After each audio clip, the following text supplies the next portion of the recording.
Morning, Richie Rich Labs episode Goban. That's 5 in Japanese for you. So, I hope you had a great, beautiful day. Either you're ending or starting, depending on when you're listening to this podcast. In today's episode of the Richie Rich Labs podcast, I wanted to bring up a thought that I've had about the future of content creation. So, on one side, we have AI, artificial intelligence. What is going to be real? What isn't, right? I've talked about it in prior episodes about we need the NFT, blockchain, cryptocurrency, all that technology to allow us to be able to tell what images are real, verify their authenticity, and which ones aren't, right? We can't just rely on the current model that we have of creating a file and it just goes online. We need more because some stuff, especially with the AI video, is going to be nuts. It's going to be hard. So check out that episode if you haven't. But on today's episode, talking AI on one side and then mobile content creation. Content creation with a focus on mobile.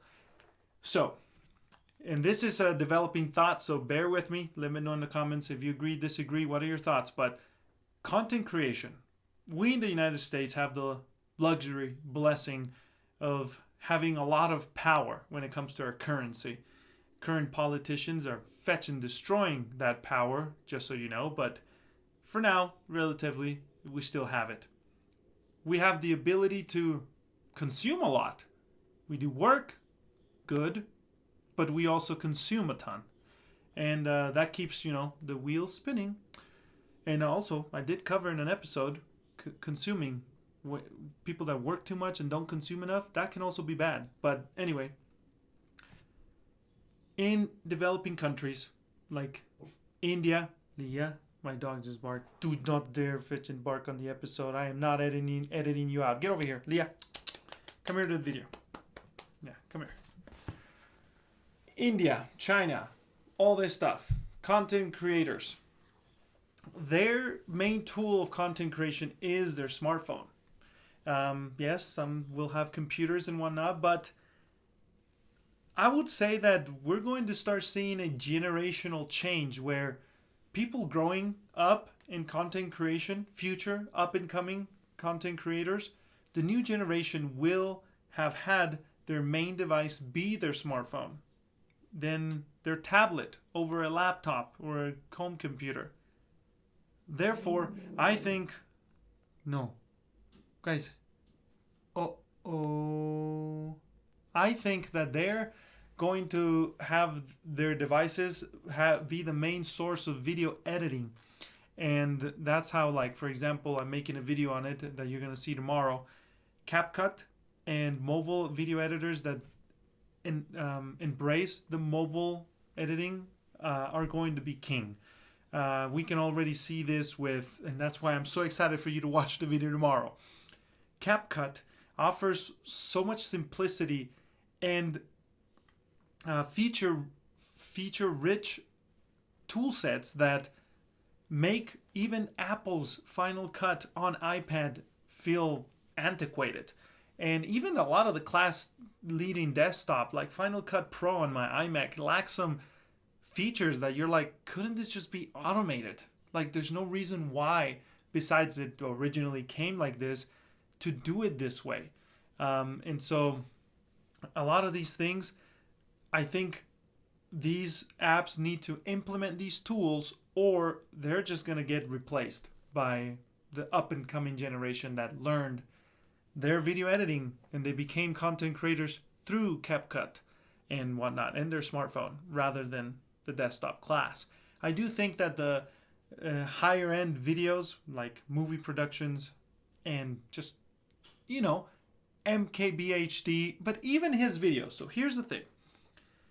Recording is one thing. There are some limitations with the actual hardware of recording, but if you watch Apple's keynote on the iPhone, or was it the iPhone? No, it was the M2 MacBook Pros, was it? Or was it the M3? Can't even remember now. Yeah, the latest one. Yeah, the M3 MacBook Pro. when it was announced, that video, that event was all done on iPhone. Yes, it had the gimbal equipment and microphones and a lot of lights that you're like, dude, this is worth more than my car. That production value definitely, I think, will stick to desktop class editing on computer software like Adobe Premiere and DaVinci Resolve. But when it comes to 90% of all videos made, it's going to be enough to do it on your smartphone. Of course, you have AI coming into the picture too, that might just replace the smaller editing stuff that you can do on your smartphone. So maybe we will just have that high-end class editing on desktop software, but at the same time, these devices are becoming so powerful, you can probably, like Samsung with their, what's it called, docks mode, you can just plug it into the monitor display and you're set. You have the UI, because that's the main limitation of these screens, is having the UI capacity to accommodate so many overlays and stuff. I can't remember the terminology and all this, but you know what I'm talking about if you're a video editor. But yeah, what are your thoughts on that? Let me know. I think mobile content creation is the future, especially since most of the world their smartphone is the main computer in their life. And then some even tablets. But tablets, I don't know, man. Then there's the foldables, and it's like, holy crap. So we'll see. But those are my thoughts on mobile content creation. Another thing I wanted to bring up before I end this episode, for those of you who don't know, I try to do them in no more than 10 minutes, but when you're producing something in your content, something that I came to the realization is, sadly, and this is a sort of a thought in development, still finalizing it, but content creation is sort of like the dream that you were told growing up as a millennial and older people that are in their 20s or so, late 18s and teenage years. You were told that you could do everything, right? And you could become anything you wanted. Yes, but no, is the reality that we've come to see. Content creation is the same thing. I don't want to burst anybody's bubble. Pursue it. Be passionate about it. But do not, sometimes I would argue, maybe be blinded to this reality at first so you can get in there and do the grind. But do not fall into a limbo state or get lost in the fact that content creation, if you wanted to just be a hobby and have fun, that's great. You do it. Push through. But if you want to monetize it, you got to learn that it's not going to be always, and sometimes for the most part, it's going to be at least 50%. You're going to do content because the audience demands it, because someone else wants to watch that. Okay? If you want to make it long term. And it's just something that it hit me.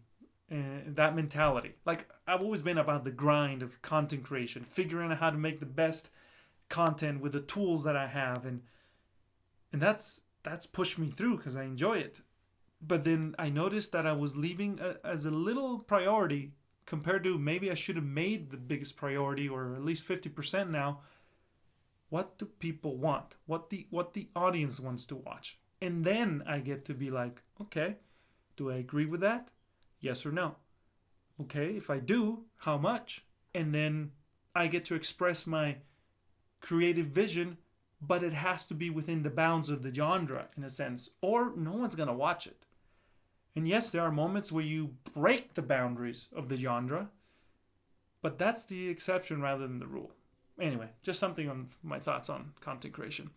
Let me know what yours are. And that is all for this episode. Leah, stop fetching shaking, dog. What the heck is wrong with you? She's like, she just wants to leave. But anyway, I'm in War 07 for Richie Rich Labs, and I'll see you all in the next episode. Peace out.